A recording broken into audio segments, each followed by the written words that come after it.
I was a one-man show, closet warrior, as we say, and Rich gave me the courage to realize that I had a real business. And from there, I was able to go not from just a 7-figure business, but to an 8-figure business within the next 2 years. I went from making a 5-figure income to a 7-figure income. My blog went from $5,000 a month to $15,000 a month and then $20,000 a month. I believe we went from 1.3 million to 2.4 million within a year. We were fairly new in the business of doing internet marketing, and we did not know what we did not know. The recession had just hit. I had lost half my business. I just wasn't sure what to do at that point. The best way I could explain it would be if you had a dumpster fire and you were just pouring more gas on the dumpster fire. Grabbing everything I could because I wanted to make money, but then at the end of the day, it wasn't serving my business. You individually need to do more. That's what I thought. I thought success was based on how hard you work, how many hours you work. Everybody else was just coming up with the tricks and the hacks. Here was this guy who brought not just practical digital online marketing wisdom, but he brought practical business with him. Everybody I know was like, you need to know Rich. I'm like, Rich, I don't know Rich. Rich, this is the guru's guru. This dude teaches all the people that we're all reading from. You got to go to the guru to the gurus. This guy is the guru to the gurus. When you get inside kind of the inner circles,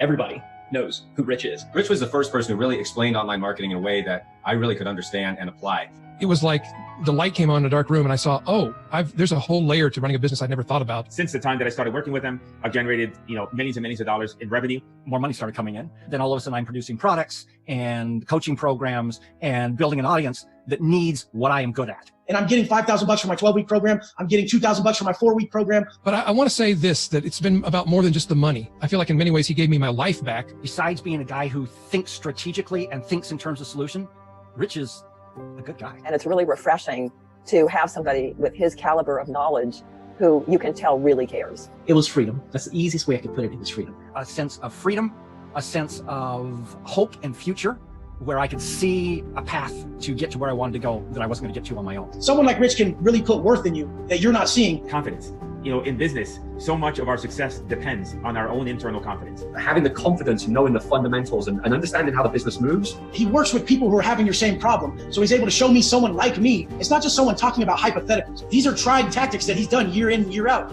I'm glad he's back around, helping people. I'm excited he's coming out of retirement for this. That's a big deal. I can certainly recommend it, without hesitation. I know that anything that comes out from Rich Sheffer is going to be top quality. Best coach, best mentor of my life. His main concern is making sure that he's delivering more than he promises in every project that he works on. It had a huge impact on my business, so I'm excited for all the people who will benefit from it this go round. I would just say do it before he goes back into the vault. I think that you will get just some immense value from working with him. Even better than he seems, which is rare on the internet.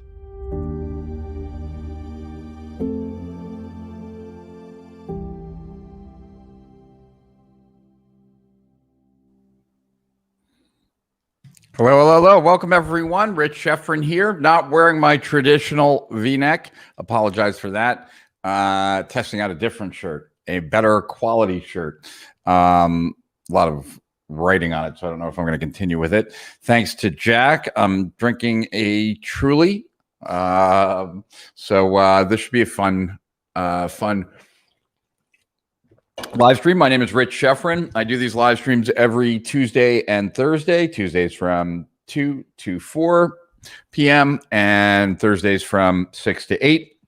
And if you saw the thumbnail for today, then you know that I'm basically inviting you into my life a little bit today. It's just going to be a fun live stream more than anything else. I don't think there's going to be any necessarily huge takeaways, but as I say that, I also am now thinking about some of the stories that I want to share with you, and I think that there are actually some takeaways from that. The more I think about it, and so I am well. Thanks for asking, Emmy, and I would love it if each and every one of you who's watching tells me where you're watching from and say hello. If you're watching on YouTube, please hit the subscribe button, the thumbs up, and comment. And if you're watching on Facebook, comment, emote, and join our Facebook group. And if you're watching on LinkedIn, then feel free to connect with us. And if you're watching on Periscope, I don't know why you're still on Periscope. You should probably go someplace else, but we're broadcasting there anyway. And so let's see. I generally like to I don't want to dive right into it right away because I want to give a chance for a bunch of people to kind of join. So we have Jack in the house today, and he's going to not want me to show him, but I can do this through the phone. Yeah, watch. There we go. Wow, there he is. Yeah. What's going on? Hey, you can't hear me, but yeah, he's saying hi. And this is my desk in case you ever wanted to know what I look at. So there's the screen that usually would have me on it. Over there is more of the camera of what I'm seeing. In front of me is what you guys see. Plus, you'll see down the right-hand side are a bunch of comments. And then there's another desktop for me as well. But let's cut back to me. Cool. And but I thought we could use this when I'm looking at like swipe files and stuff like that.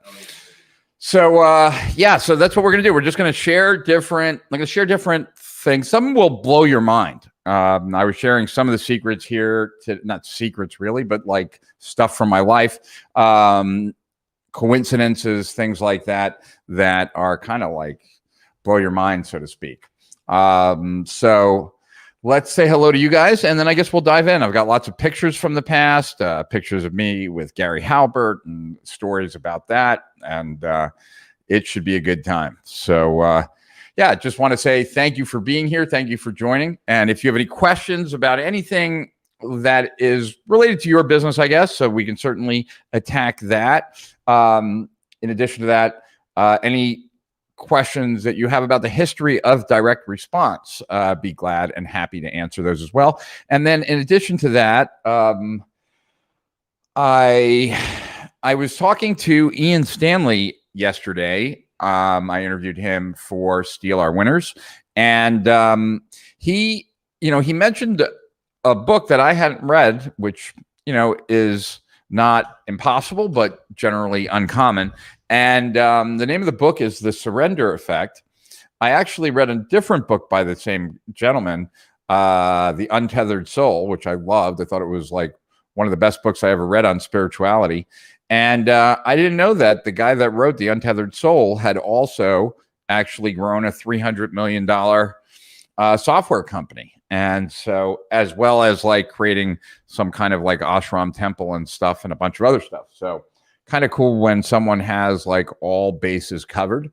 And so Ian was telling me about that book yesterday. I ended up reading the whole book last night, and Ian had told me he wants to go visit the guy, and I was like, I'm down. Anytime you want to go, I will be your sidekick.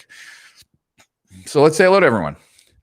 Hello, everyone from rainy Miami, Florida. Well, hello, Facebook user. And there's another person from Miami Beach, Lisa. Good to see you, Lisa. And Emmy, how are you doing, Emmy J? And Tim Kreft. I love catching you when I can. You rock the house. Well, thank you, Tim. Wow. Etienne. It's a long time. I haven't seen you in forever, my friend. Good to see you. Hope you're doing well. Hello, Rod, and hello, Gary in New Zealand. Thanks for tuning in. And another person from your neck of the woods, Jerry, not Gary. Whoops, my bad. Tim Webb from Auckland, New Zealand. So good to see you, Tim. And Taya. Hey, Rich, great to see you. Sure, it looks good. Thanks.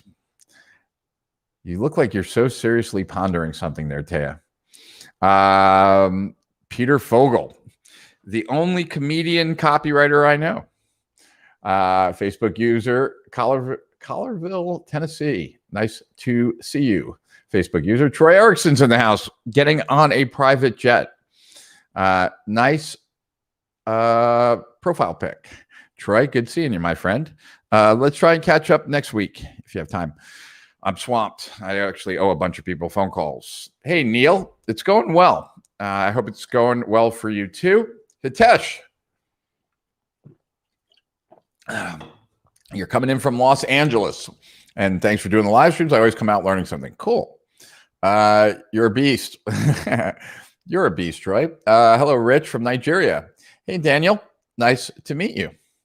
And Rod, do you do phone sales? I'm putting together a sales team to add phone sales to my supplement e-commerce company, but I don't have a base of knowledge to go to. Rod, well, we've done a couple killer Steal Our Winners interviews with really the person who is the guy when it comes to that. So the guy, if you want to check him out online, his name is Cole Gordon, and he's really behind a lot of the phone rooms that are successful if you want to check that out. Hi, Rich from Weslaco, Texas, south border town South Texas border town. Well, then be safe, my friend. Hi, Rich. Greetings from Germany. Create Big Bang with creative minds. Oh, I like that. Very cool. Well, greetings back to you. Teha, LOL, you say that every time you see my pic. Well, I guess that means I like that pic. It gets me thinking. What about you, Jack? Doesn't she look like she's pondering something in that photo? Like she's got her hand here, like she's thinking about something. Yeah, she's deep in thought. Direct Museum. Yes, I've been to Dan Kennedy's house. LOL. Yeah, that would certainly be one. Hey, Shelly, how's it going? Good to see you. And hey, Rich, looking forward to looking back with you tonight. Very cool. Talk soon. Yes, we will. Oh, my God. A blast from the past. Mr. Paul Magid. Good seeing you, man. Let's catch up this weekend. How about that, Paul? If you're around, sometime Saturday or Sunday. But Sunday, not when the Mayweather, Logan Paul fight is. Not then. Rob from Riverview, Florida. Finally able to catch my first live. Well, very cool, Trader Rob. And Amit in Toronto. And Hitesh. I started following Ian recently. Seems like the guy you go to learn about creating email copy. Certainly seems that way. Question, is marketing agency would be a good biz to open? I guess it all depends. It is very easy to make some money as a agency right now, I'd say. But it all depends on what your long-term aspirations are. But yes, relatively easy if you know enough about advertising online to run an agency right now. But long term, there's certainly a consolidation going on in the industry, quite a bit. But it is an easy thing to get started, I would say. Jimmy Parent, hey Jimmy, good to see you, man. Long time no speak. Hey Rich, I'm new to your live streams. I started watching your videos a couple of weeks ago, and just wanted to express my appreciation for sharing all that knowledge. Well, thank you, Usama. Great. Cool. I look forward to talking to you this weekend, my man. Yo, let's hear some more stories. That's what we're going to get to.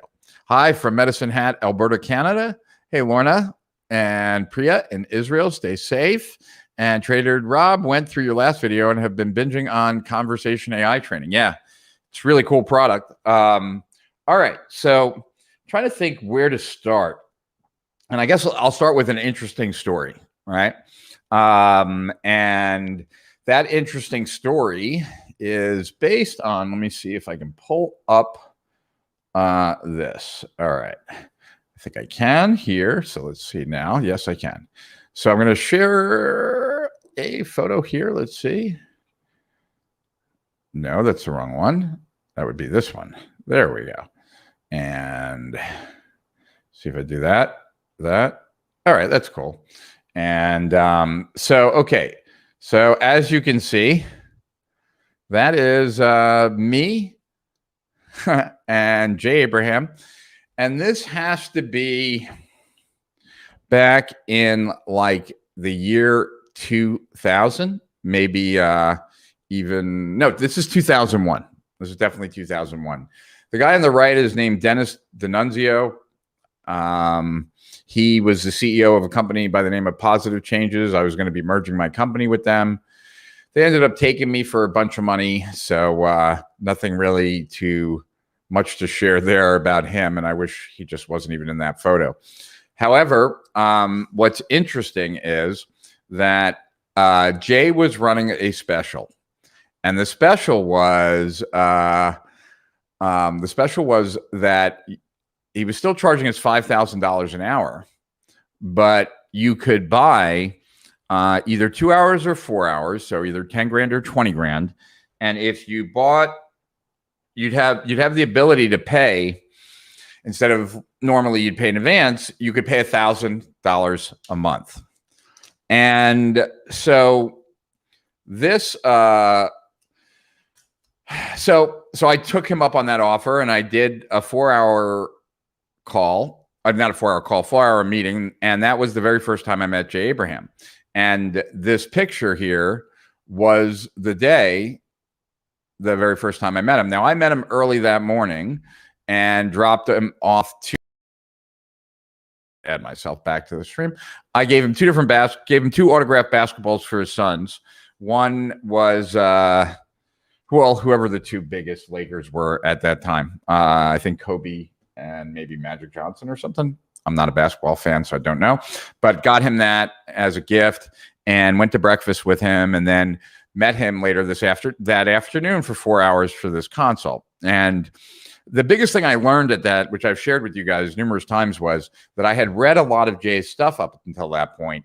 What I did not realize were that the strategies that were, the strategies that I saw him deploy in lots of the stuff that I had read and consumed, that I didn't realize that they were more than just marketing strategies. They were like filters and ways of seeing the world in order to solve problems, regardless of whether they were a marketing problem or not. And I'd say that was the most valuable thing I got out of those 4 hours. And it really changed like how I thought about a lot of things. Now, I did that special because my hypnosis business at that time was already struggling. This was after 9/11. And I was one of the first people in the world, I guess, to get an American Express Black Card. Here it is. And this is when they were plastic. So this is a plastic Black Card, not a titanium one. And that's how old it is.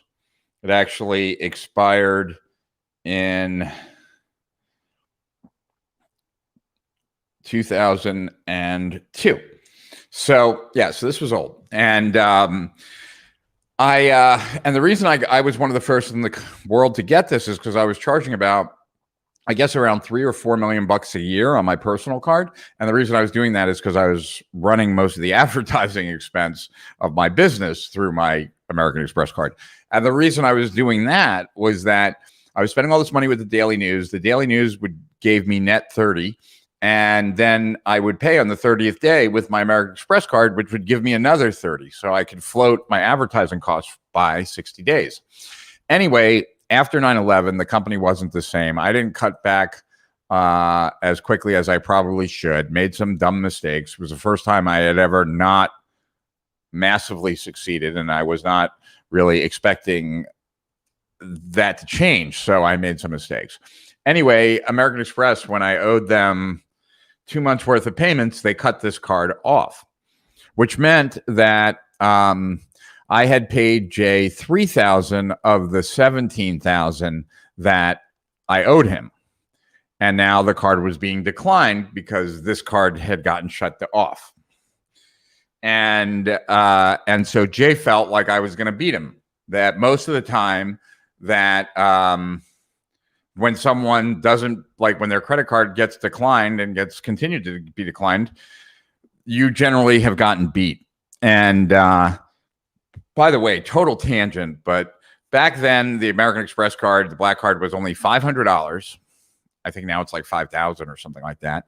When you had it, you automatically had elite status in every single hotel and airline, which meant if I booked like the cheapest room in a hotel, I got upgraded to a very expensive room. If I bought the cheapest ticket on an airline, automatically got upgraded to first class.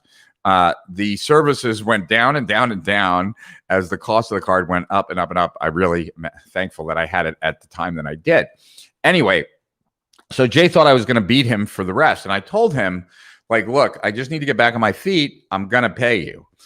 And so that he ended up calling me like all the time. And to this day, when I asked Jay about it, he doesn't really remember like why he was bothering me so much, why he was calling me all the time to remind him that I owed him this money. And so I ended up writing my first sales letter where I taught what I had learned in the hypnosis business to other hypnosis owners. And when I got the money from that, I then actually I was actually invited out to a Mark Joyner seminar and went out there in California and figured I would now give Jay the $17,000. It had been like 2 or 3 months. So now he was $3,000 behind, but he was supposed to get paid the full $20,000 over 20 months. And now, like, it was 6 months in, he'd only gotten 3,000. He should have gotten 6,000. And I swung by his office. He wasn't there, but I left him a check. And the check was for 17,000. And so I said, Jay, you're now you've been paid in full a year ahead of time. You're no longer behind, right? So I actually paid him off in full. And then after that, he called me to thank me and to tell me that if I ever was doing anything interesting, that I should reach out to him. And to this day, I've made millions and millions of dollars in my relationship with Jay. And I guess, well, a good part of that, not all of it, obviously, but a good part of that has to do with the fact that, like, at first it looked like I was beating him for a bunch of money. And then only after the fact did he see that I was honest and actually got him his money way ahead of time. So that's my very first Jay Abraham story. And actually, as far as meeting him in person, but, I don't know what it is about Jay, but this was years prior. I bought the very first Jay Abraham product I bought with the intention of returning it. I couldn't believe that any set of videotapes could be worth $5,000.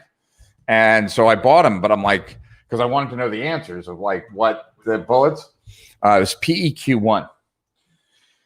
And so I bought it with the intention of returning it, and I was going to watch it and then send it back. But as I watched it, it was so good. I was like, I got to keep this. There's no way I can return it.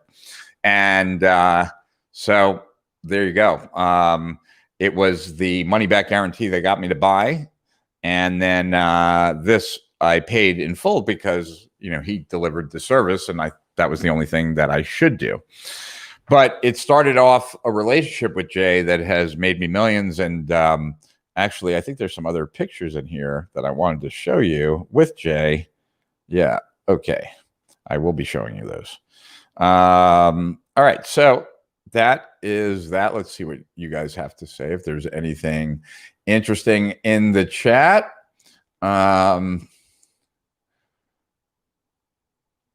I look either 20 or 40 in that pic. Yeah, I was tired, I think. Good evening. Really enjoyed your talk yesterday. Cool. Similar to my experience with Groove, I should have stuck with free FOMO. Can't afford it. Still paying. Bummer. The greatest Mr. X changed my business forever. Jay and I are rewriting that as we speak, Rod. Was just in his live today. He is so great. Yeah, Jay's great. Love the community, though. I have not made money and don't feel comfortable recommending it. Got it. That's, you're talking about Groove. Our best clients at my luxury retail business, people charging over $50,000 a year. Oh, yeah. Hi, it's great. Use their email list, golden. Hi, it's great to be with you tonight. Can't wait to see the artifacts. But you said you didn't have good value. Why didn't you negotiate? You're talking to me, Lisa? They were great value when you first got the card, but nowadays, not so much.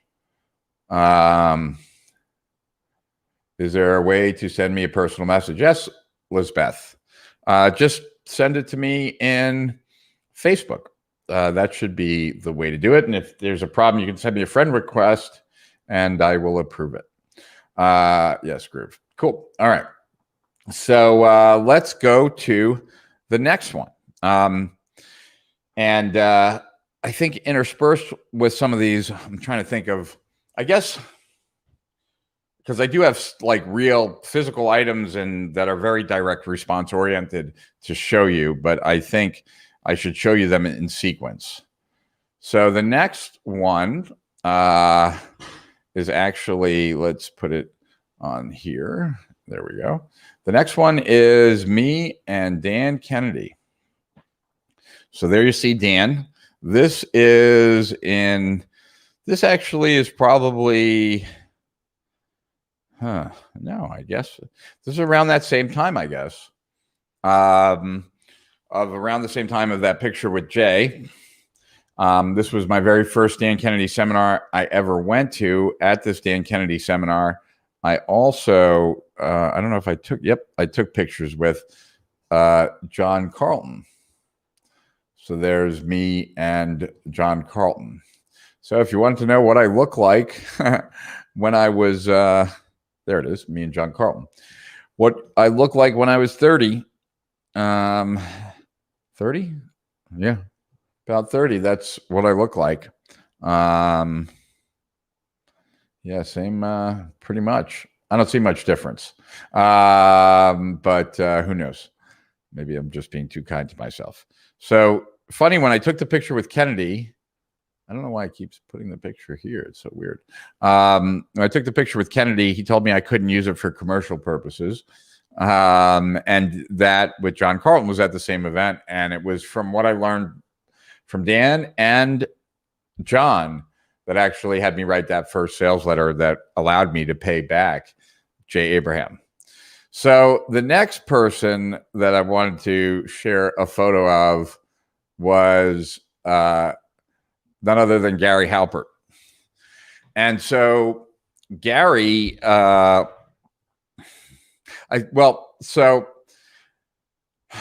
this was early on. This was around that same time. I didn't have more recent photos within my grasp to share today, but this was at a Gary Halpert seminar.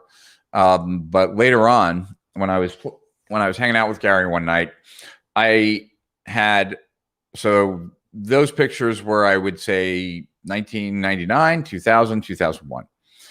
Later on, I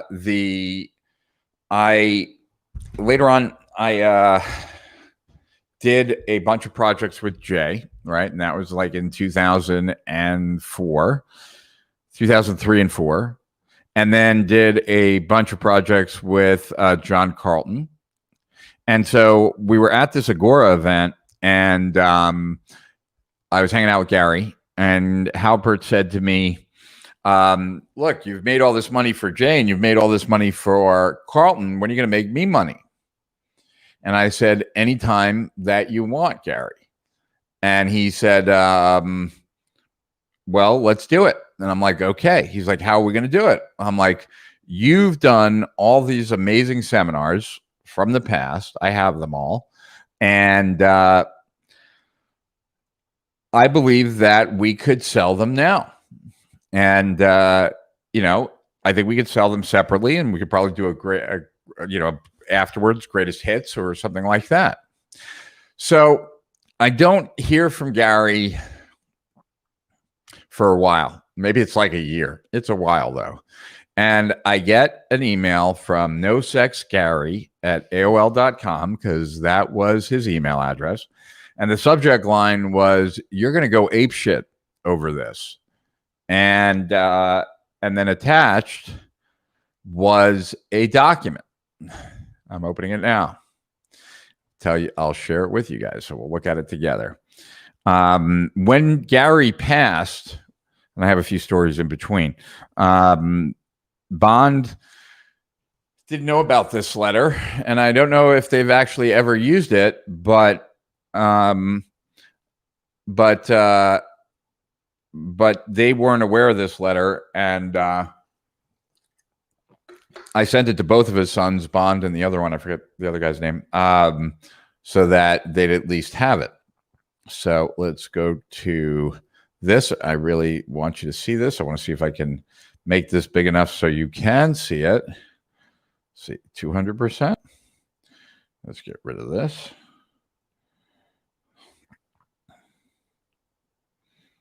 All right, let's see here.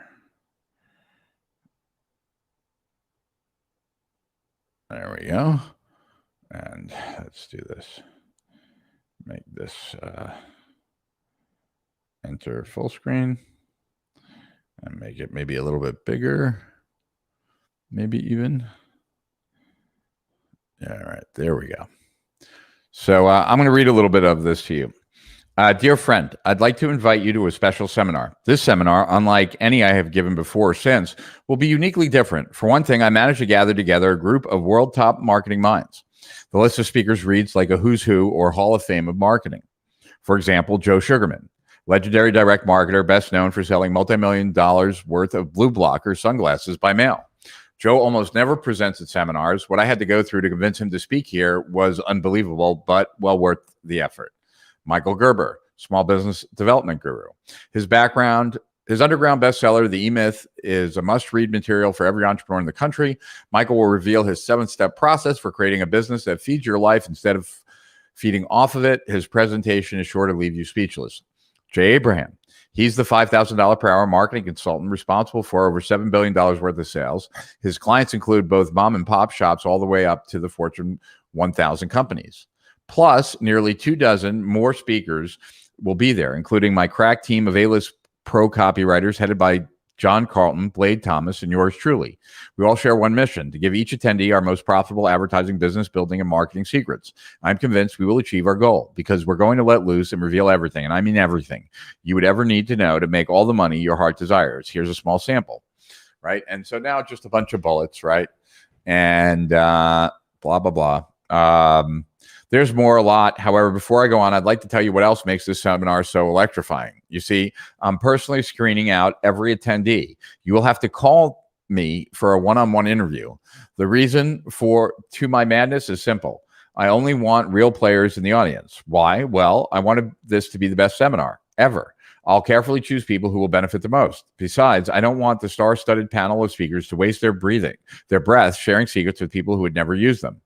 Right. And so he's going to go on and on and on, right? About secrets that he doesn't want the rest of the world to know. And, okay. More about the secrets you're going to learn. And then, unfortunately, you cannot attend in person. Why? I'm glad you asked. You see, I already held this legendary seminar almost 20 years ago at the Century Plaza Hotel in Los Angeles, California. It was called Gary Halbert's Marketing Masters Summit, right? And so, like, he only gets to that. Like, look at where we are in the sales letter based on the scroll, right? We're like 3/4 of the way done. So he gets you all juiced up, right? And to want to attend this, and then tells you can't attend, and that the only way that you could even get it is to, buy the videos, right? And had he stayed alive, we probably would have done something together at some point on this. So that was the sales letter that we never used to sell Gary's programs. And let me go down there. Oh, wait, no, I'm in the wrong screen. No wonder. All right. I'm back in the photos. Cool. Back to me. Cool. So yeah, so that was kind of cool. And it was kind of cool for me to be able to give that sales letter to Bond and his other brother so that they could potentially use it. The last time I spoke to Gary was probably, I don't know, I think it was like 2 weeks to a month before he passed away. He called me at 6 a.m, woke me up, and he said, Sheffrin. And I'm like, who is this? And he's like, it's Halbert. And I'm like, what do you want, Gary? Because it was 6 a.m. And he's like, are you a morning person or an evening person? And I'm like, I'm much more of an evening person, Gary. He's like, oh, great. Then you'll remember this call. And I'm like, okay. And he said, I just hired a Jew. And because I've hired a Jew, I now feel it's safe for me to come into Boca Raton because I can bring my Jew with me. And I'd like to come see you today. Me being Jewish and living in Boca Raton, right? So I told him I couldn't see him that day because I had too much on my plate. But that was the last time I ever spoke to him.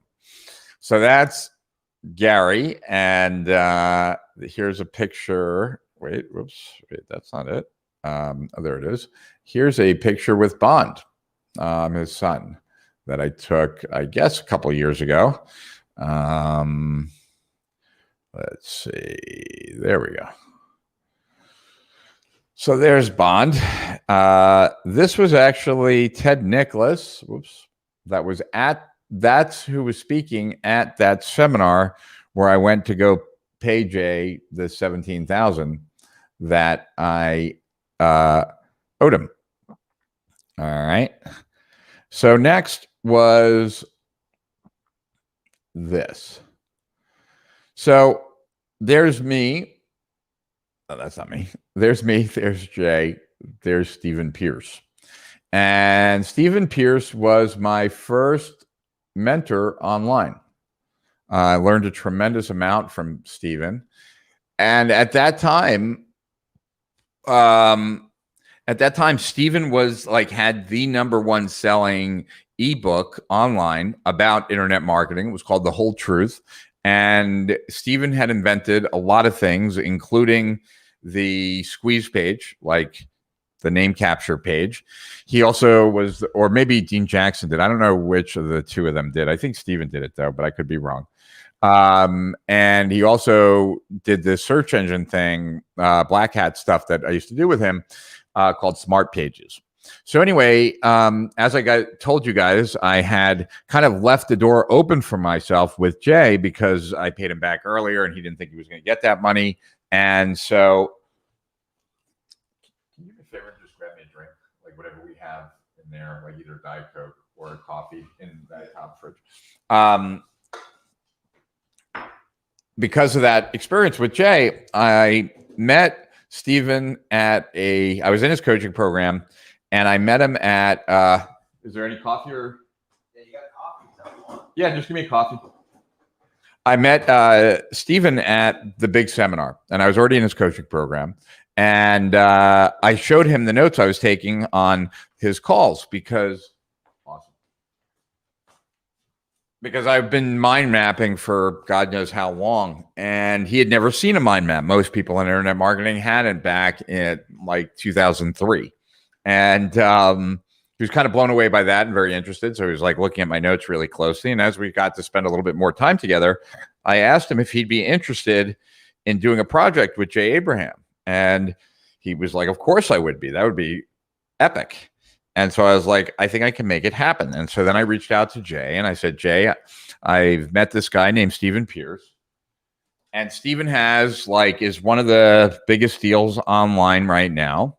And I think the three of us can do something. And so we did. And so we did this big project with Jay.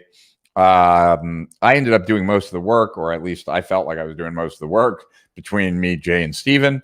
But I was the lowest guy on the totem pole. And that was how I originally got known online, was that original project with Jay and Stephen. We then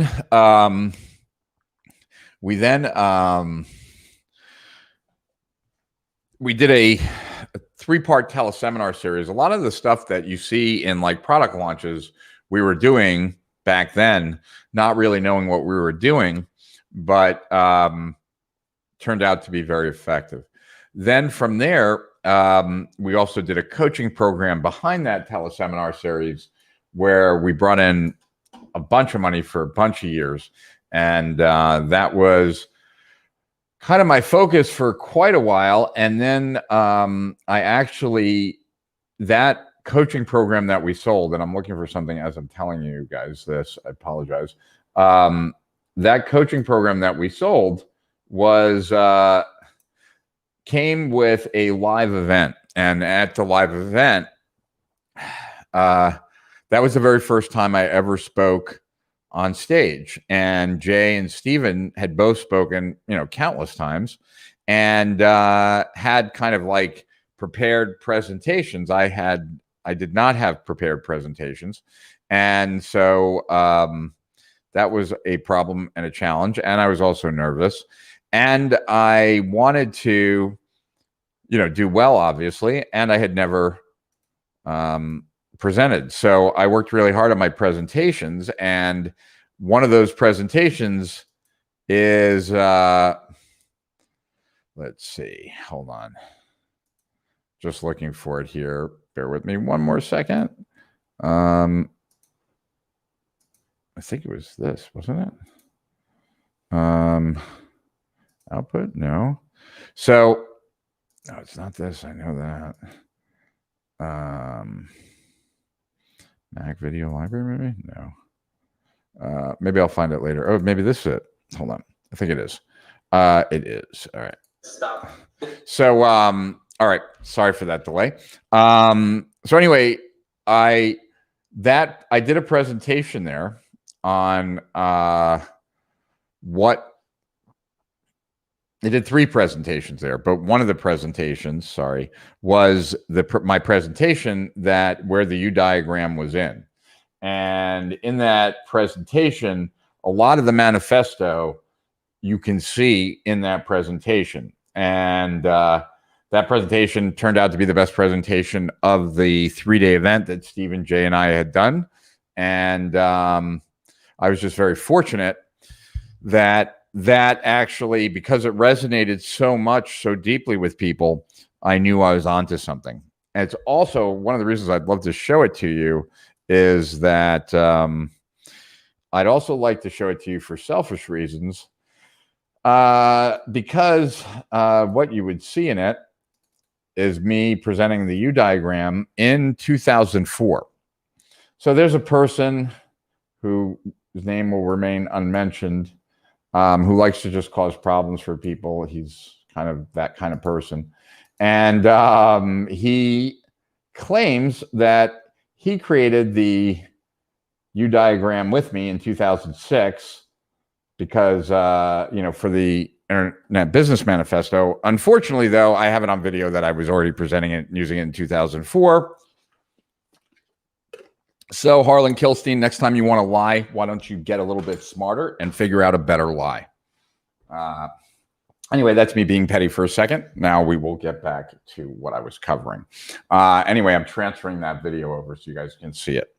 But so from here, though, the very next thing is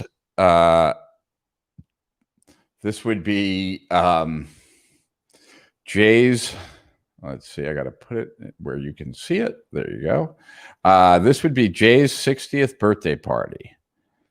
So there's 2 from here. Why do they keep coming back here? I don't understand that. Here's another one, right? So this is Jay and I at his 60th birthday party. And so I want to tell you this story. It doesn't really have much to do with direct response, but it is kind of a funny story. I'm just going to keep showing you stuff. There's certain stories I just want to jump to because they're good. They're freaky. This is just a good story. It's not freaky. So Debbie, my ex-wife, and I are flying out to Jay's 60th birthday surprise party. And so we're flying there, and Debbie, my ex, is watching E! Entertainment's Hollywood's Sexiest Bodies. And so as she was watching it, Pamela Anderson came up as one of E!'s sexiest Hollywood bodies. This is like 12 years ago or 13 years ago. And so I pointed to her and said, she's on my list. And then next was like Angelina and Brad, and Debbie was like, they're both on my list. I'm like, okay, that's cool. Go, forget about that. Go to Jay's, get to the hotel, crash. Next day is Jay's party. Have a great time. Next day, hang out, Cali. Next that night or whenever, fly back. So Debbie and I get on the tramway or whatever, like when you're getting on the plane, and we walk by, and then they stop everyone else because they're letting someone come in from outside. They didn't go through regular airport. They are being brought in to the Skyway. And guess who it is? But none other than Pamela Anderson. And guess where she's sitting? In the seat right in front of mine. So I will never forget Jay's 60th birthday party, because on the way to it, I told my then wife, now ex-wife, that Pamela Anderson was on my list. I got her permission, and she said, that's fine. And then 2 days later, we are all on a plane together, and she is sitting right in front of me. Nothing happened, of course, but the universe was working for me that day, I think. Anyway, so I will never forget Jay's 60th birthday. And now we'll go to Mark Ford's 60th birthday. So someone asked how, I saw someone ask, well, let's see, what did you guys ask me? We'll go to the questions here. Yeah, I couldn't help myself. I know that generally I don't wrestle with pigs because you just get dirty, but I just couldn't help myself. All right. Sharing my group. Thank you, Troy. You rock. Yeah, me too. LOL. You look the same. Yeah, it's because I've always looked old. I used to tell people ever since I was like 45, I would tell people I'm 50. And no one ever, like when I told them I was 50, Jack, no one ever told me, no, you can't be 50. They were always like, eh. So I'm like, now I got my blue thing. So let's see if this actually helps me become less shiny. Holy crap.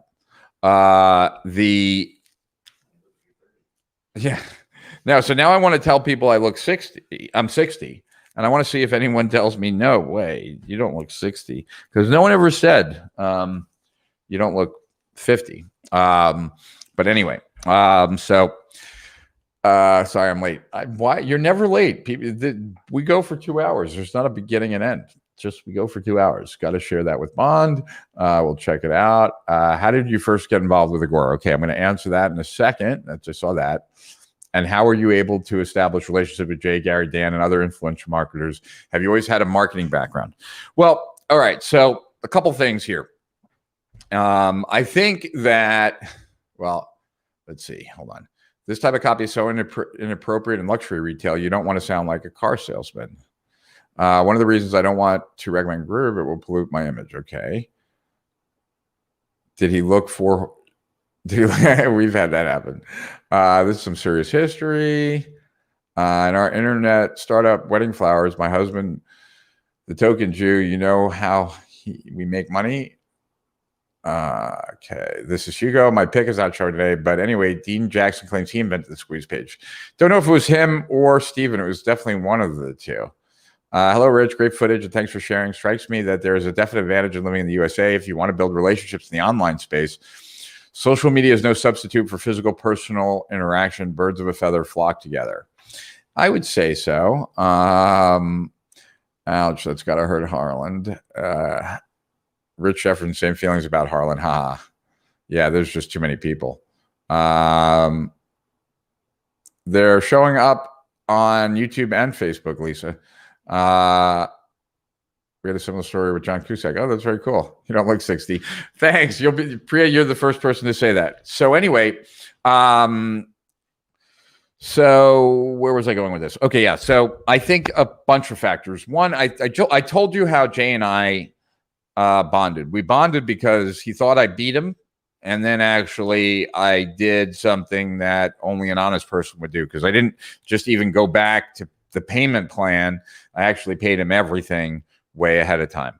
And so that began it. In addition to that, like, I was very nice to him when I met him. I bought him, like, I think I spent like maybe $1,000 on those 2 basketballs for his sons. I was trying to kind of I wanted to impress him by having read a lot of his stuff and really knowing his stuff. And so I'd say that really was like my foot in the door. What I'd also say is, and I think I've shared this with you guys before, and some of this is going to make even more sense, I never really had a close relationship with my dad. Well, I did until he screwed me over in a business deal, and then I didn't. And then I was always looking for someone else to take his place, which is what led me to the mafia people, and it had led me to all these different things that I experienced in my life. I was kind of looking for another father figure, someone to kind of, and I think that energy, whatever that is, whatever like comes out of me that is looking for the approval of an older man, or whatever however it kind of gets projected out there, certainly has helped me in making these relationships with these like legends of direct response. Now, how I got involved with Agora was Jay Abraham introduced me to the people at Early to Rise. And Early to Rise was being run at the time by Will Bonner. And Will, is the son of Bill Bonner. So I helped Early to Rise quite a bit, became friendly with Will Bonner and Patrick Coffey. And Patrick, I owe you a phone call like for the last couple of years. I'm going to get to you at some point. But anyway, so I asked Will one day. So I helped Early to Rise a lot. Like anytime they had a challenge, like, they had a seminar go sideways, I flew there and helped it and turned it around. And I've just done a lot of stuff for Agora when they asked me to. And so what really made it more of a directed action, I'd say, on my part, is that when I asked Will, why are you here? Right. So I asked Will, like, why are you in Delray? Why aren't you in France? Why aren't you in Baltimore? Like, why are you at this division working here? And he said that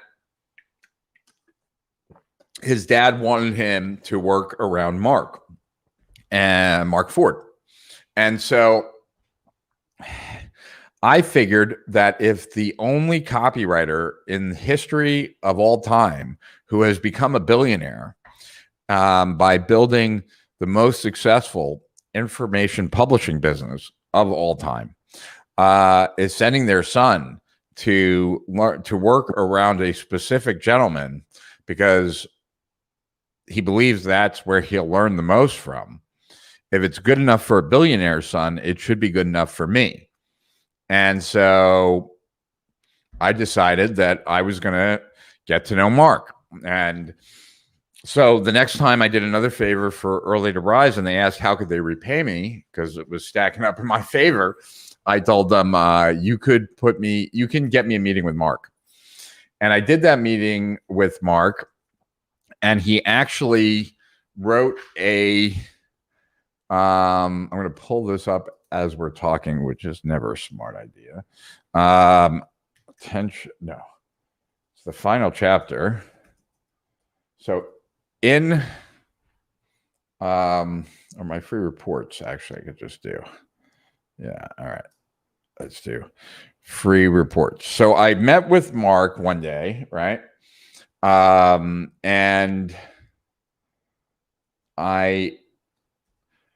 I got the chance to meet with Mark because I had done so many favors for Early to Rise. And I'm just waiting for my search function to pull it up.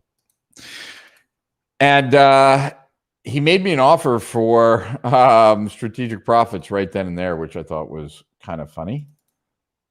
And all right, there's the final chapter, and I think it's probably in there. So let me move this. Oh wait, I gotta just do this first, guys. All right, moving another file. Hopefully, oh, there it is. Okay, that's still going. Yeah.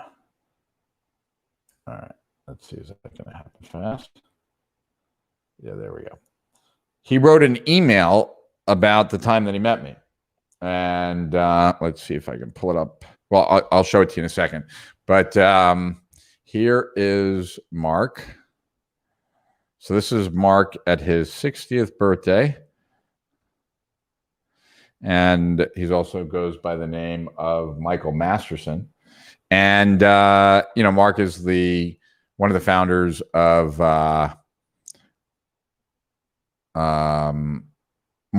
Agora.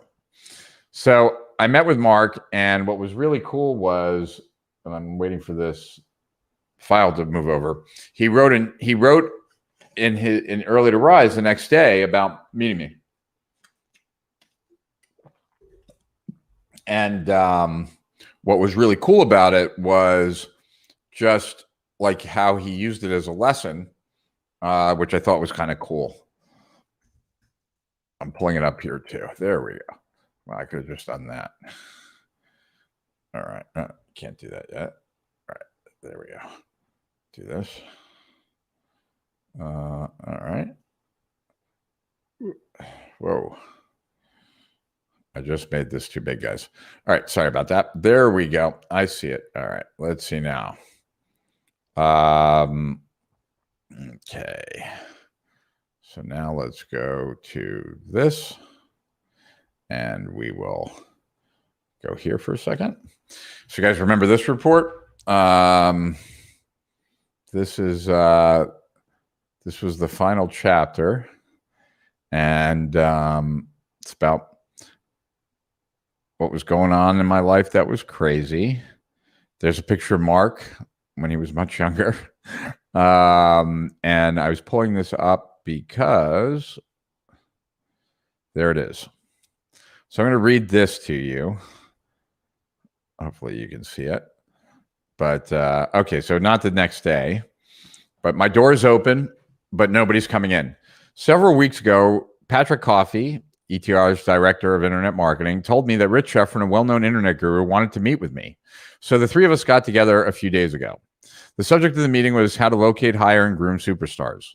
Rich has an enviable problem. Taking advantage of his relationship with Early to Rise and some other significant internet businesses, he launched a consulting business that quickly took in $3.5 million.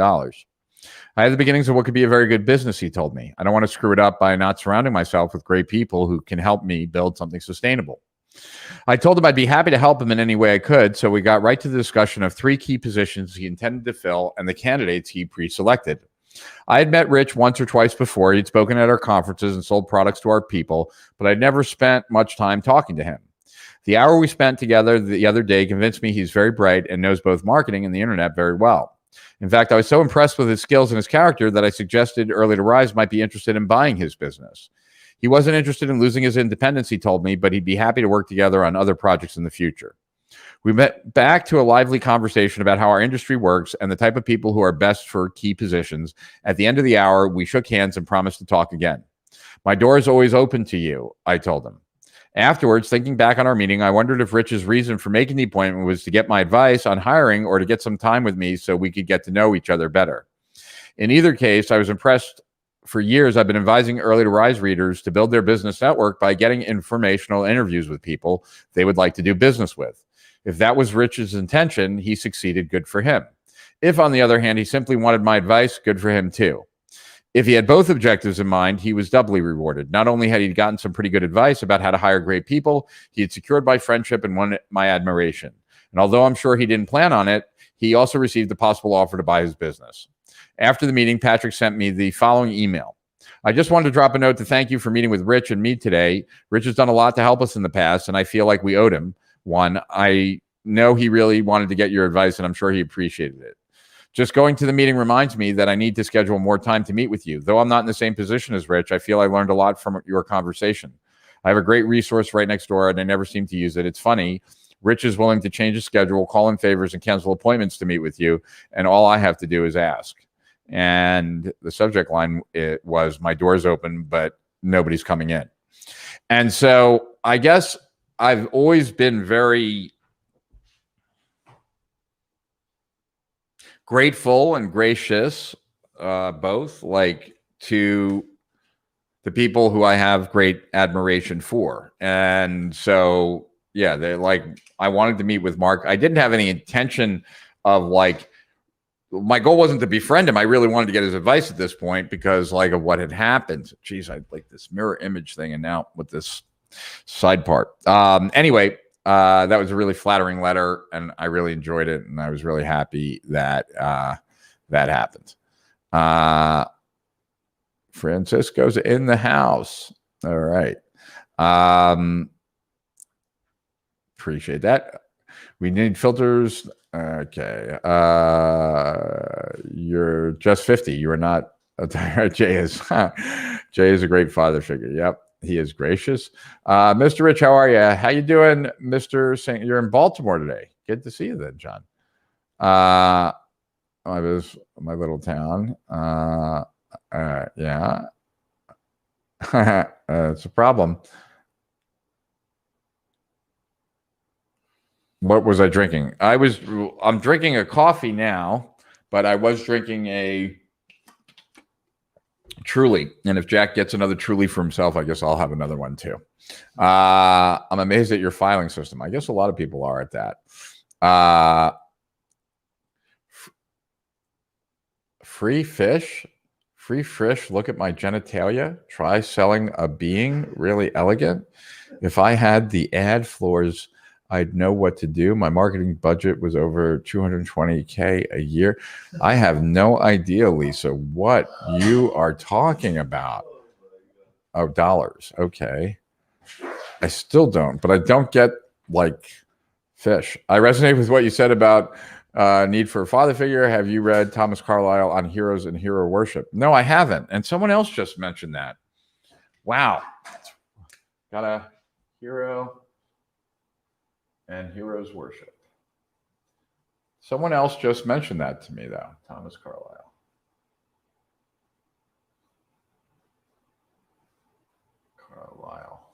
All right. So, wow, it's funny how that works. I tried that coffee, but it has no sugar at all. Yeah, that's the point, my man. No sugar.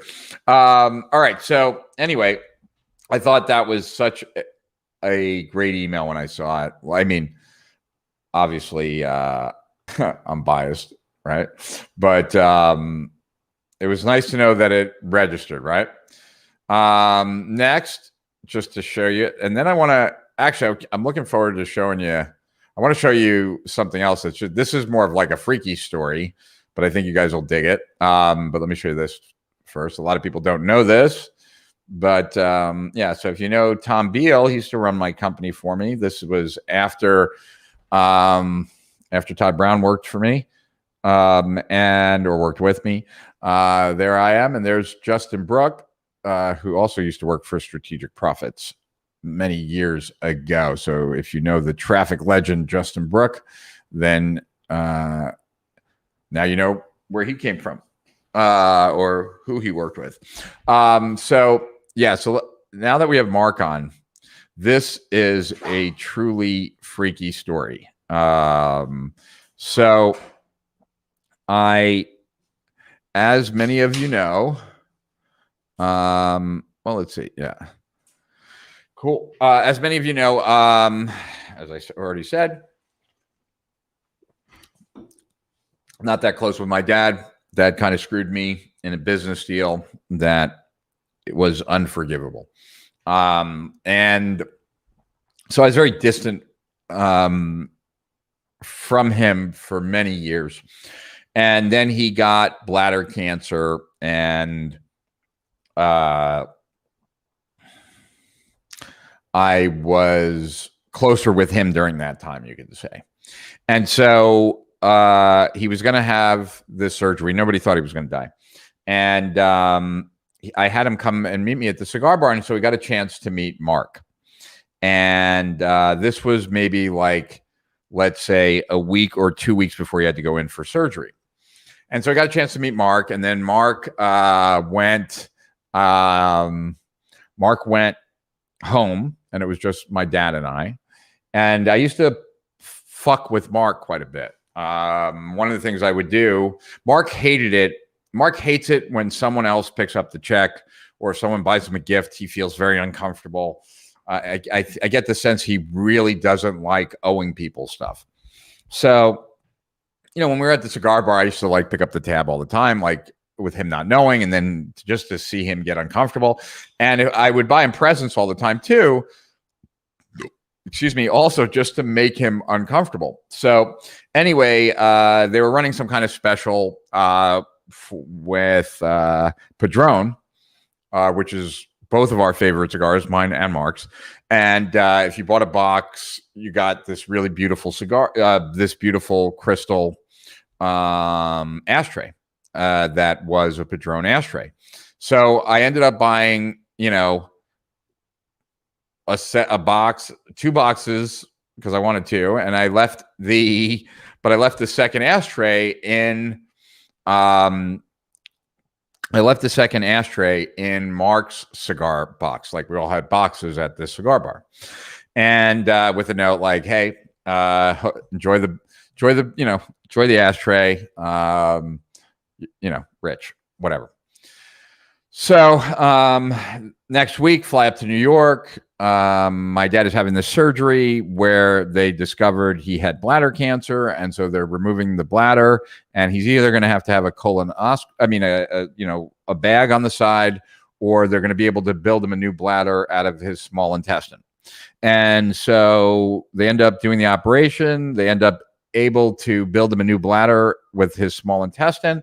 And so the operation is a success. They come out. They say it was a success. They're just getting him ready and we can go back. And then in between that time, my dad had a massive heart attack and died. So the operation was a success, but he didn't recover. And that was kind of a surprise to us because as soon as we heard the operation was a success, like we were making like dinner reservations, like planning on going out and having a party. And, we'd say goodnight to my dad and then we'd see him the next day. And so he passed away. And, obviously none of us were expecting that. So we had to, tell everybody and plan a funeral. And I ended up staying up in New York for a couple of weeks to handle all the stuff. And then I finally came down. So back when, the very first time I ever smoked a cigar, this is all one story. The very first time I ever smoked a cigar was like 6 years old or 5. And it's because my dad smoked cigars. And my dad used to have a very special lighter. It's a DuPont lighter, and it was made out of solid gold. And that was, my dad smoked like 5 or 6 cigars a day. And when I was like 20, he bought me a silver version of the same lighter. So not in solid gold, but silver from DuPont. And I probably had that for maybe a year. I mean, I was 20 at that time or 21. I lost it. And it always bothered me that I lost it. But what are you going to do? And so anyway, I end up staying up in New York for like 2 or 3 weeks. And I come back and on a Monday or whenever, and Wednesday nights are when we go to the cigar bar, back then at least. And so I went to the cigar bar on Wednesday and Mark was there and he's like, "Oh, wow, I haven't seen you. Like, what's been going on?" I said, "Oh, my dad passed away." He's like, "Oh, I'm so sorry to hear that. I just met him. What, how strange." And I'm like, "Yeah, we went back up to New York after that and he had the operation." I told him the story and, et cetera. He's like, "Oh, that reminds me. Thank you for the ashtray. And I got you something." And I'm like, "Great. What'd you get me?" He's like, "Oh, it's in your box." So I go to my box and it's this, which you don't know what it is yet, but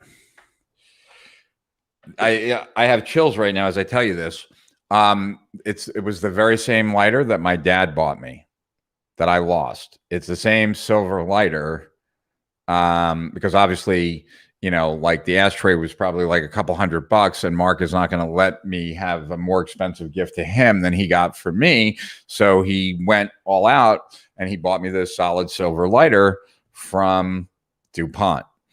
The same lighter that my dad gave me when I was 20 or 21. And Mark gave this to me right after, like the very next time I saw him after my dad passed away and when he first met my dad. And so to me, this was like the universe's way of kind of telling me that I had found the father figure that I'd always been looking for. So that is probably the most special story and the most like, wow. I mean, I feel like with a lot of this stuff, whether it was screwing Jay by accident and then making right or this kind of thing,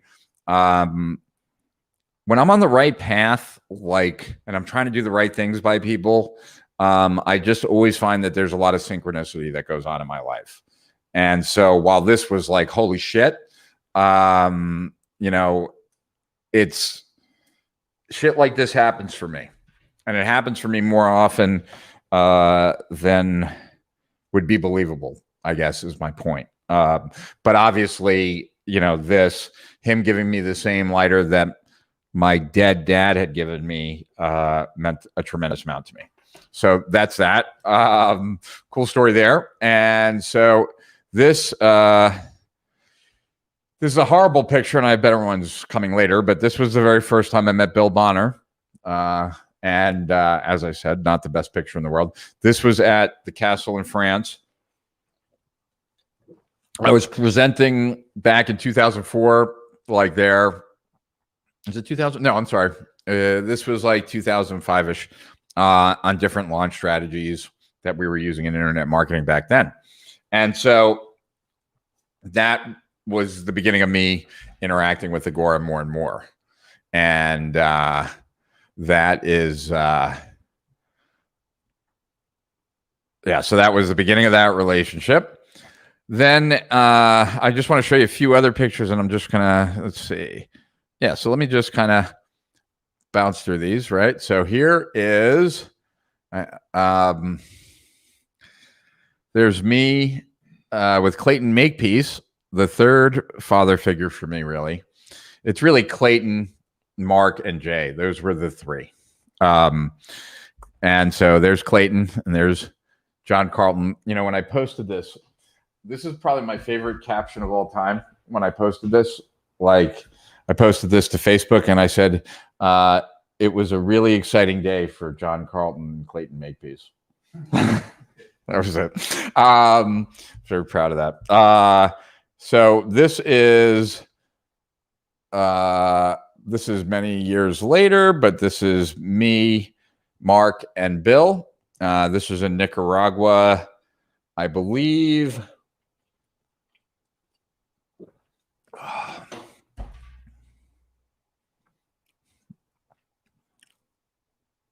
This was like 10 years ago, I think. Maybe 7 years ago. This is 3 generations of gurus here. I taught Mike Filsaime. Mike Filsaime taught Alex, and then when Alex plateaued, then he sent them to me. This was the next picture I took with Dan Kennedy when he was interviewing me for some product at some time. This is, I'm going through these quick because then I want to get to some other stories and show you some other stuff. This is me and Bill Bonner many years later, obviously, at the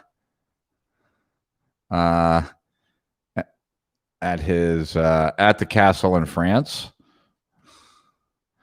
I'm standing on a step. He's actually much taller than me. This was this everybody in Agora loves to look at because nobody has it. And this I have to find because I have the originals. But this is a Magalog that Bill Bonner was in. This is Bill and his wife with Kim and I at their castle in France in 2017. Here is Clayton Makepeace, Todd Brown, and myself working on a project. Here's another picture of me, Clayton, and Todd at Todd's event. You know, I first got to become friendly with Clayton when Todd was working with me. Here is the here's the backyard of my house, and let's see, we got here Matt Risby right there. We got Molly Mahoney right there. Dennis Hugh, Eric Sue, Jeremy Blossom, Alex Jeffries. That is Adrian Morrison, Maxwell Finn, Charles Kirkland, Todd Herman, Jeff Walker, Evaldo Albuquerque, Chris Brisson, Kurt Molly, Ross, Katrina, and a bunch more. Perry Marshall, Kim Walsh-Phillips, Michelle Madison, Mike Filsaime, Michelle Filsaime, Michelle Schaefer, and Pete Coyne. there's Adrian Morrison and Brendan and a bunch of others. So lots of, yeah, Russell's not in this photo. Here's Dan Kennedy. The next time I hung out with him, this was actually him and his grandkids at Disney. Here's Jay and I at the Oscars. And there is, I'll show you just, there's Jay and I and his son Ridge driving somewhere. These were my two bosses at Agora, the guys I worked closest with, Pete Coyne and Joseph Schriefer, and we're all wearing hats. I don't know what that means. I didn't put in like pictures. I put in this picture of Cialdini, and I could have put in a bunch of pictures that were more like persuasion people, but I didn't really. I did want to show you guys this though. There's two of my other coaching clients from a gazillion years ago, Joel Comm and Russell Brunson. Coached both of these guys around the same time. And this is, for those that know Alex Jeffries, this is what he looked like when I first started coaching him. He must have been in his 20s. Look at how young Alex Jeffries looks here. Right? Like a kid. Yeah. So some cool stuff there. All right. So next. Now let's go to me, and now let's go to a whole bunch of other stuff. Okay. Some really cool things that I want to share. One, I think you guys will dig a lot. And anyone who's into copy, like really knows copy will dig this. All right. So I just want to look at, all right. I'm going to check out that. Okay, yeah. Tom Beals, the only thing that comes to mind is the Mankini. Yep, he's the only one that has the balls to wear it. I've learned a lot on ad skills, and Tom is just a super cool dude. Loves seeing how everyone's connected in some way. Yep, it's a small world. A lot of these people we've worked together. Have you read The Millionaire Fastlane? I have, and I thought it was a great book. I mean, I read it a long time ago, but great book, The Millionaire Fastlane. Wow, cool. Yeah, it's one of the reasons why I feel such a closeness to Mark, even if he doesn't necessarily feel that way about me. Universe has a way, right? I have to say, Rich, the more I listen to you, the more I like you. Very authentic. Well, thank you, Darcy. What is the castle in France? Well, Bill owns two in France that we use at Agora. What other synchronicities? Well, so that photo there, right, was the end of 3 synchronicities back to back to back. So I'll tell you that really quickly. Then I want to go to some of the other archive material that's actually kind of some of it would end up maybe in a direct response museum. But so the very first time that I ever did hypnosis, which I was highly hypnotizable, which was one of the reasons why I had such a profound experience. For me, it was like, oh, you're walking through the forest, and I actually felt like I was in a forest. I could see the forest. Like, it was pretty intense. So I was going to meet my higher self, and my higher self was going to have some words of wisdom to me. And so I did, and he did, right? And so when I was done, with the session, and I'm like getting back to normal consciousness, the hypnotist was like, how was it? I was like, wow, that was pretty intense. And she's like, did you meet your higher self? And I'm like, yes, I did. Did your higher self have advice for you of what you should do next? And I said, yes, he did. She's like, well, tell me about it. And she's like, and I was like, well, to be honest with you, I feel a little funny about the whole thing. And she was like, why do you feel funny about it? I'm like, well, I met my higher self, and who it was, like, it's a little silly. And she said, well, it's metaphorical. It's not like that's really your higher self, that whatever it was, like, it meant something to you. So I'm like, okay, well, it was Frank Sinatra. which is like weird as hell. Like, why is my higher self Frank Sinatra, right? But I do look up to him. I like the way he kind of did certain things in his life, not all the things, but certainly some. And so anyway, at the end of the session, as I'm walking out, she's like, just look for and pay attention to synchronicities. All right. So my parents had just bought a house in Florida in Jupiter, and my ex-wife and I were going to go down there and so be the first people to stay at the house. So we did, and we went down there, and there was one TV in the house. We turned the TV on. It's turned to PBS, and so that I did the hypnosis session on a Thursday. On Friday, we're flying down to Florida to Jupiter. We get into the house. I turn on the television. There's one TV in the house.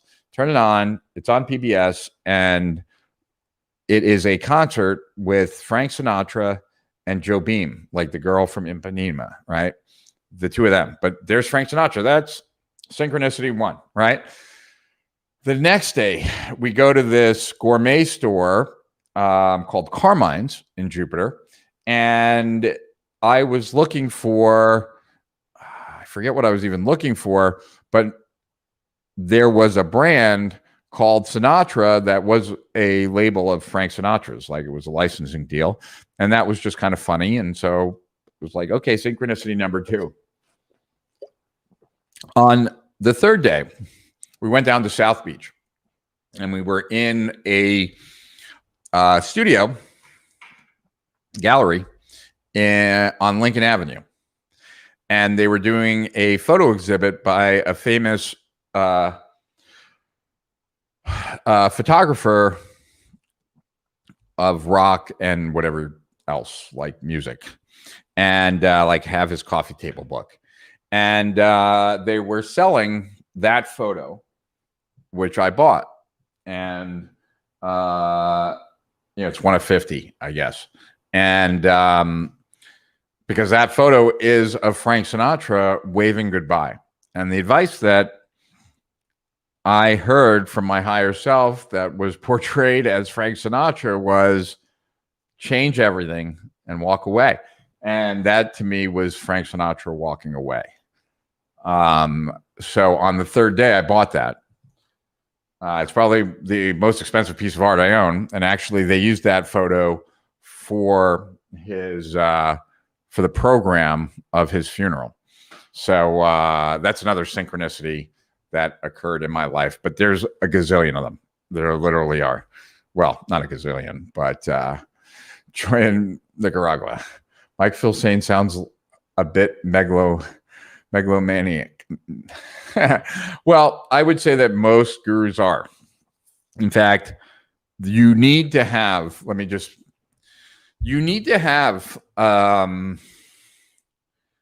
okay, so there's a difference, a striking difference between having a twinge of narcissism and having narcissistic personality disorder, right? I know people who have narcissistic personality disorder, and it's not pleasant at all to be around them most of the time. Most of the gurus I've coached have a twinge of narcissism. I would even put myself in that boat. Like, you have to be effective as a guru. One of the things you have to feel okay around is believing X, even if everyone else believes Y. And it's X because I say it's X, and when I look at it, I know that X is the right thing. If you can't hold an opinion outside of an opinion of everyone else, like be the one person that thinks differently about something, then long-term, you're not going to be effective as a guru in any field. And I've coached gurus in a ridiculous number of fields. Like, I'm known in internet marketing because, like, that's the world that we live in. But I've coached gurus, as many gurus outside of internet marketing as I have it. And, so nonetheless, you do need that twinge of narcissism to be effective as a guru. And so I think everyone is a little bit megalomaniac in that space, because you do have to self-aggrandize to a certain extent. Things are going to happen when they are supposed to, just like me here on my first live with you sharing all this, learning more about the man than I could have gained otherwise. Thanks. Oh, well, thank you, Trader Rob. This is really inspiring me to get out and market more. Cool. Who's not in the photo? Well, that's Russell's in the other photo. These pictures are pure, but nothing but great people. You can tell with big smiles. Really inspiring. Envy your memory for names. I could only come up with 2 of my 25 grandchildren the other day. Well, Jack just played a trick on me, telling me about this woman who apparently works for us. And how did I meet Matt Risby? He responded to a ad that we put out in Conversion Club when it was still part of Agora, and he had met Evaldo and Pete at a Justin Goff event. Rich, what a lovely Rich walk down online business influencer memory lane. So happy I chose to share this episode in my Facebook group today. Awesome. Thanks. Really cool. Well, thank you, Heather. Your reticular activating system was working overtime. Yep. Everything is connected when you have the eyes to see it. Yeah, Priya, I think you would love that book, the Surrender Approach. Is that what it was called? Is that the name? Surrender Experiment. The Surrender Experiment was it. Do you still think of Frank Sinatra as your higher self? No, I don't. But I like his swagger and look, like, there's something to me that is so much more inspiring than a rags to riches story is a rags to riches, right? Like, I like a story of someone who's made it, lost it, and made it again. And I tend to like their stories so much more than someone who just made it once or never made it, right? There is, like, I forget the guy's name, but the guy who did the sweat lodges. Yeah, I think you would dig it. The guy who did the sweat lodges where somebody died, which was a horrible thing. And probably somewhat irresponsible on his part, although I don't think he should have went to jail or anything like that for it. However, like, there's this one scene where like, it was a documentary about this guy's life. And he was like the next Anthony Robbins. I forget his name. Maybe one of you guys knows who it is. Anyway, they have him coming out of, the documentary starts where he's in his house and they're busy auctioning off everything, and he's going to trial, and he's the first person who ever went to jail for someone dying at his event that he wasn't actually, like, he didn't kill the person. And now, like, he's getting out of jail, and he's now, like, talking to a group of like 10 people, right? Like, he was talking to like a stadium full of people. Now he's talking to like 10 people at a Holiday Inn. And there's this part where it cuts to him and he's talking to the camera. And he's like, I'm very clear about what it takes to succeed. What I'm not clear about is if I'm willing to do the work again to get there.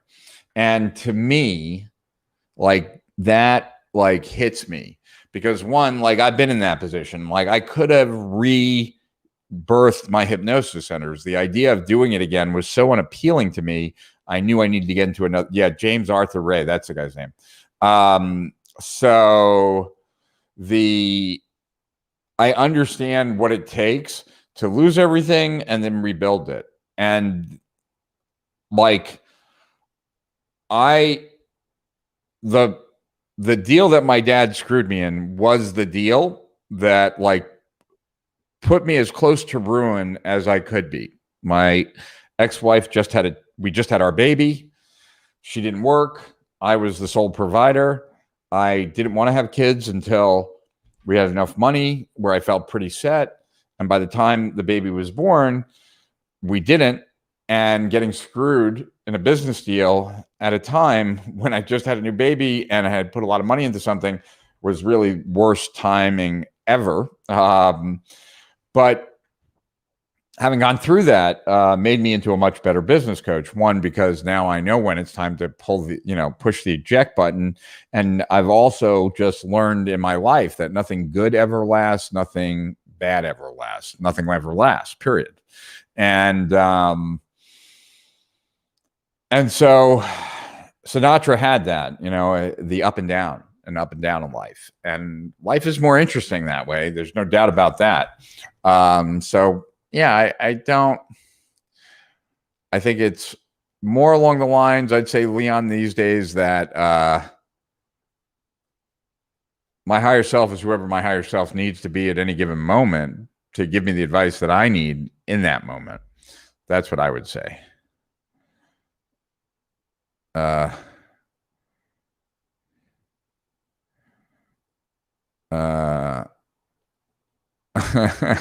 I'm just reading comments. Sorry, guys. All right. So now I want to show you the next thing that I'm excited to actually show you, because especially if you're in copywriting, and have studied copy for a while, then this will be wicked cool. All right.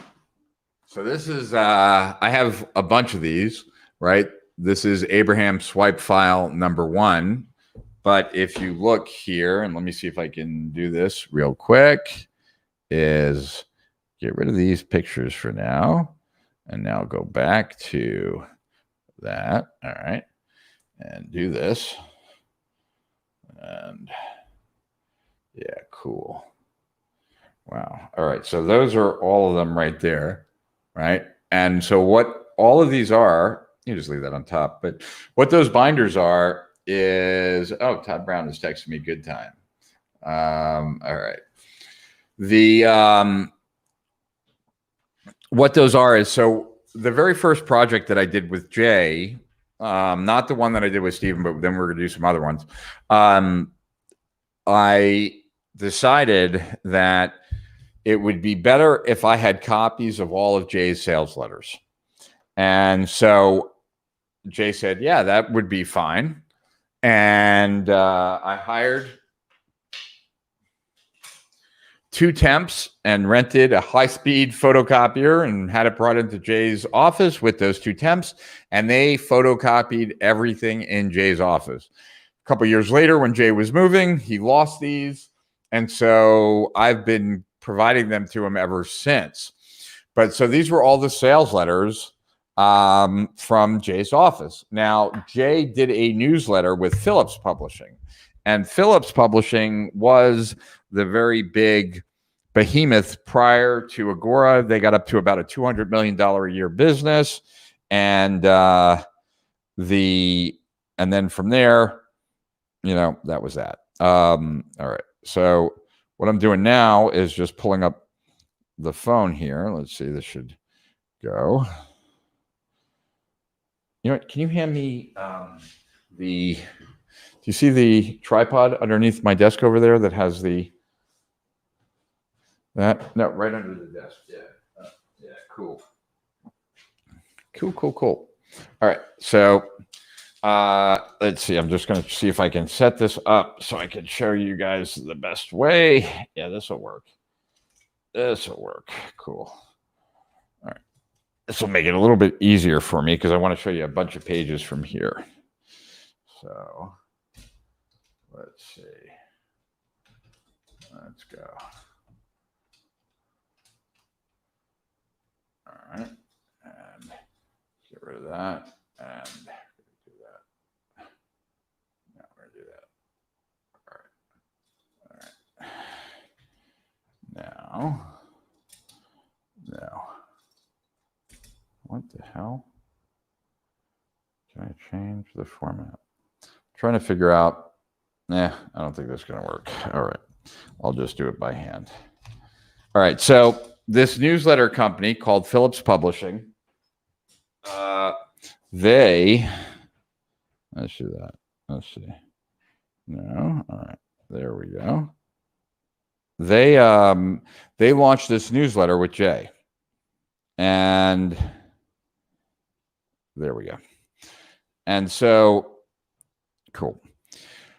So I want to show you what we do now in computer at Agora, right? But back in the old days, this is how it was done. So this was the sample issue, right? The copywriter was actually delivering a sample issue, right? The return, I guess, on cost was 0.8. The response rate was 0.23, right? And the revenue per order was $212, right? And this is Abraham's Business Breakthroughs, right? And so this was a sample issue that they used to sell the thing, right? Now, I don't know if this was more of the promotional material that was in it, right? Oh, that'd be awesome, dude. All right. So, oh, cool. What I'm looking for here are the different copywriters who wrote it. Okay, so this one was written by here. You can see it was written by Bob Bly. To the house file, made 42 cents, 42% of return to cost. The response rate was 0.09%. Revenue per order, $217. To outside names, 23.06, 204, right? So for those of you who know who Bob Bly is, there you go, right? The next one here is Clayton Makepeace. So Clayton Makepeace's version, and they're all totally different, right? As you can see, this one was, now you can gain almost an unfair advantage over your competition, right? That was written by Bob Bly. To the one by Clayton, right, was a magalog that said, in the next 60 days, I'll help you write your own ticket to business success. Power up your business, charge up your employees, wake up your customers, pile up new profits and income with the 21, blah, blah, blah, blah, right? So that's, right, this was a great sales letter. Look at Jay in that power pose. Go, Jay. And look at Jay there. I'm so happy there are no stupid photos like me of that. No, that's not that bad. But here's the next one. So Jack did not know who Denny Hatch was, but for anyone who's been studying copy, then you would know who Denny is. And so Denny got a 0.44. By the way, just so you know, Clayton was the winning copywriter. Need to say that since he was my friend. Here's Jim Cook. So you'll see that there. You don't have to hide those. You're going to show those? You could show those. I don't keep it a secret. Oh, okay. Yeah, so here's another Jim Cook one, right? And this one is from the desk of James Cook, Investment Rarities, right? Here's Brian Keith Voiles, right?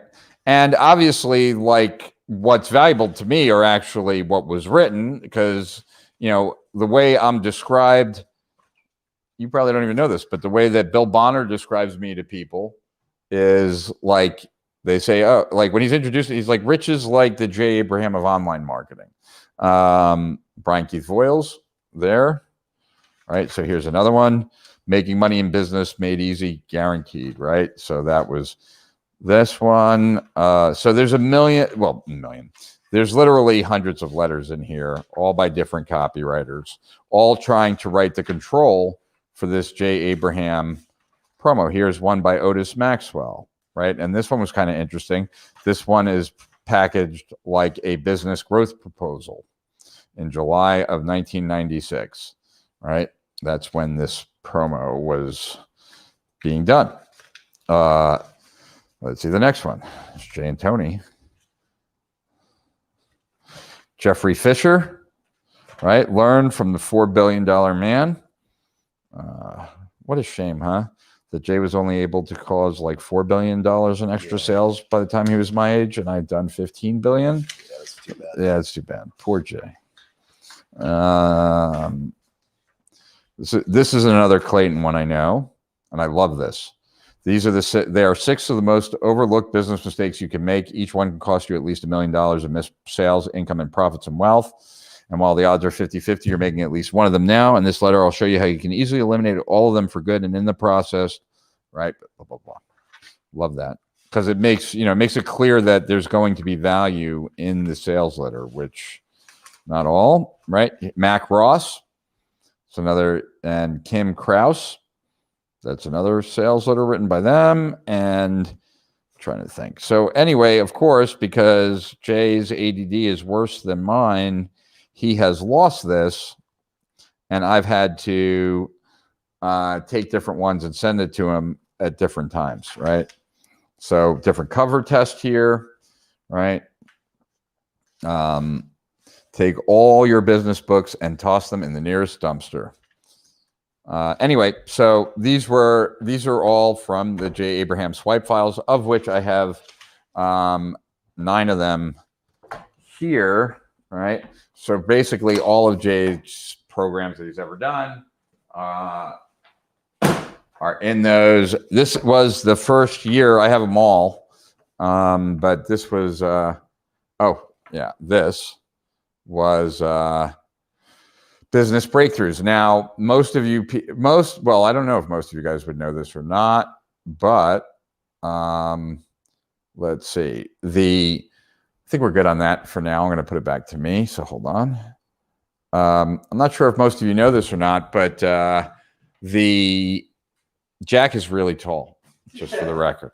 I am not tall, but I am not that short. Yeah, I'm 5'9". Not on my tippy toes. On my tippy toes, I'm 5'10".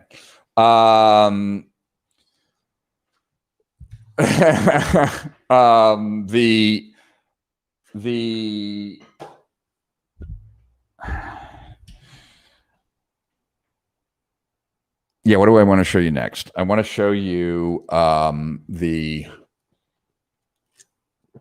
to show you something else that's really cool. All right, reel to reels. Yeah, I'm going to show you a few reels and a few. Well, you can grab them first, all right?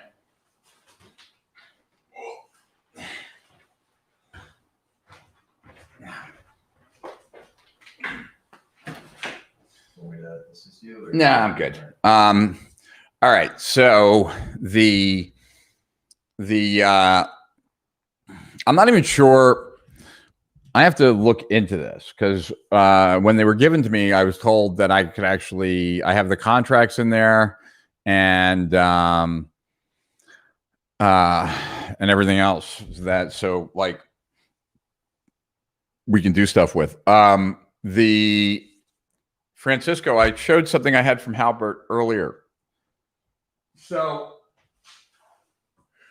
excuse me, guys. In the old days, before there were CDs, before we had music on computers, the absolute best quality recording that you could have would be a reel-to-reel, and you would make a reel-to-reel as the master. So I have a collection of them downstairs, like a whole bookshelf full. I have some up here. So these are the reel-to-reels, right? Of the advertising classics. So this one is Ogilvy on advertising. And so this is the reel-to-reel, all right, of Ogilvy on advertising. What this company did, Newstracks, was they had, I'm looking for the promos, which I see there's some there. I'm just looking to see if there are any other promos. Now, these were the actual readings of the books. Oh, wow. Crazy. All right. Yeah, there's Ogilvy on advertising. Okay, wow. So this is how they actually, My Life in Advertising by Claude Hopkins, or is that Lasker? But, okay, so let me show you this. So when a mailing is done,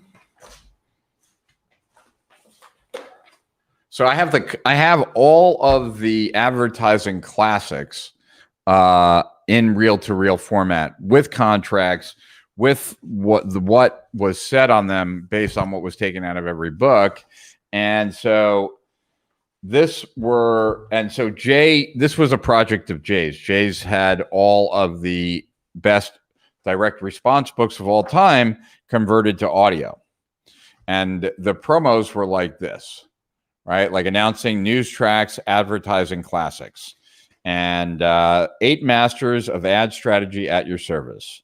Make your advertising and marketing more effective with the help of Claude Hopkins, Rosser Reeves, Alvin Eichhoff, Fairfax Cohn, Albert Lasker, Max Sackheim, David Ogilvy, and Leo Burnett.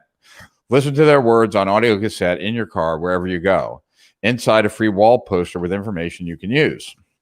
And then it is, it's got all their names here, right? And it's like, dear executive, I fell into advertising almost against my will. My company, Talking Books Publishing Company, didn't require advertising at all. But when we expanded into NewsTrack Executive Tape Service, we knew we would have to market it vigorously, right? And I read tons. So this is actually a promo for this package, right, of audio cassettes of all of these advertising classics. And here is the response envelope. And here is a little catalog selling it. There are hundreds of ways to advertise and sell any product. Here's how to find the one best for you. And here's the poster of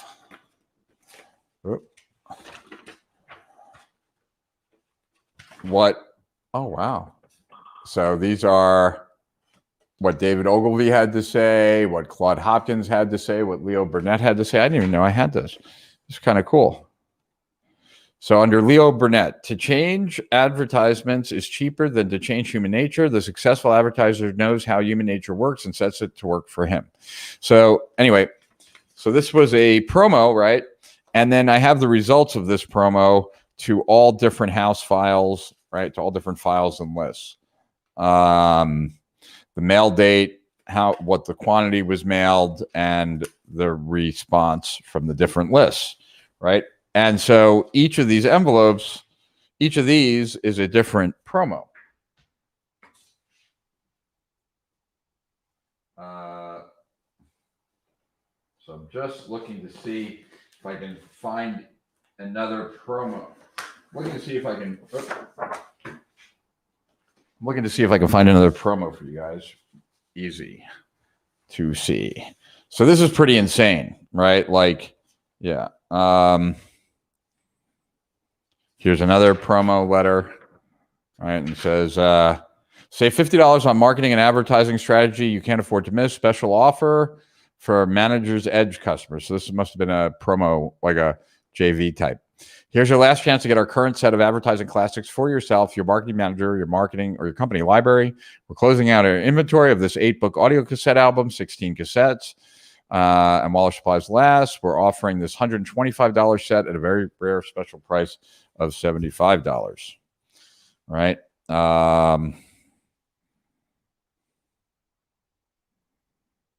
Okay, so wait, now here's license agreement dated July 1st, 1984. From Alfred A. Knopf, Inc. Dear Mrs. McCormick, we are currently in the process of transferring our rights to a company who is interested in taking some of the audiobooks in our advertising classic series and selling them on a much larger scale than we are now. Reality in Advertising is one of the audiobooks they are considering. They plan to market the first 8 that we are able to transfer them. We think Reality in Advertising fits their program. In accordance with Article 9, Section C of our license agreement, I'm ready to request your permission to assign our rights to this contract over to this other person. We know, blah, blah, blah. If you are unable to transfer your book, we will continue to market it. Thank you for your immediate attention. So, yeah, so I have the rights to these now. And here's like the executive audio classics, which are not the wow.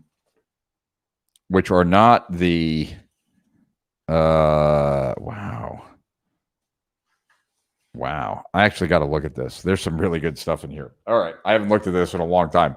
But you didn't come here to watch me have an ADD moment and get totally absorbed. Anyway, I have about literally 16 of the reel to reels, because that's how many there were. So that's that. I also have I have every course that was ever created by Dan Kennedy, by Jay Abraham, by John Carlton, and pretty much even ones they didn't release. And that might have to wait for another night. But I think, if you asked me what my most prized direct response possession is, if you didn't know the story, then you wouldn't know, right? But now you guys at least will know the story of why this lighter is probably the most important gift I've ever gotten in my life, let alone something that's related to direct response because of Mark Ford. What I want to show you now, which I think would be fun. Let's see if I can do this. I don't even know if this is even possible, but let's see if I can. If that's, oh, it's not even done. That's how big that file is. Holy crap. I will show you that, I guess, another day. So let's go back to the comments and questions. I am here to kind of wind this down, but be happy to answer any questions or anything else. Let's see.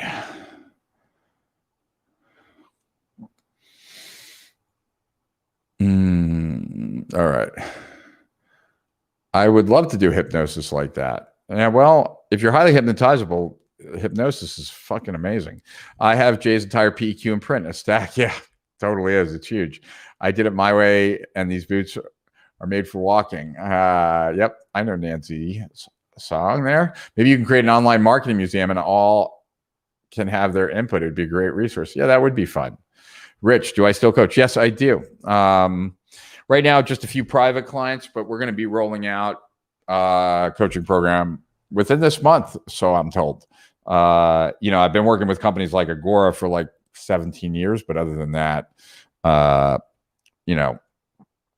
coached a lot of people over the years, that's for sure. What is that device? Which device? Who sells that bundle? Nobody sells these bundles now. Man, I love Brian Keith Voiles. He's a beast. Yeah, I have sales letters that he's written for me. In fact, he wrote the second sales letter for my coaching program a gazillion years ago. Yeah, well, I did learn from Jay. Jay is my mentor, so it would make sense. Amazing show. Walk through memory lane. Yeah, thanks for walking through memory lane with me. Showed that earlier. Thank you for sharing. The lighter lit your fire. Yes, it definitely did. Rich, you should open a direct response Hall of Fame. What do you think about, whoops. What do you think about Jay Abram creating your own business success course? I think if you've not been exposed to Jay, then there is a lot to learn from Jay. The whole basis of my marketing knowledge came from Jay. But you need to do some lateral thinking with Jay. He's not going to just walk you step by step. Will I be on Marketer's Cruise? No, I will not. I'm not a big cruise guy. I went on one. I stayed in my room the whole time. Who would I recommend for Facebook ads coaching? Edian, ask me that privately. I would like to trash GoBank, a company who shut out our accounts. That sucks. Rich, what do you have from Eugene Schwartz? Well, I have both the original of Breakthrough and also the original of the book where he teaches writing. The Brilliance Breakthrough, I think is what it's called. I also have his book on mail order.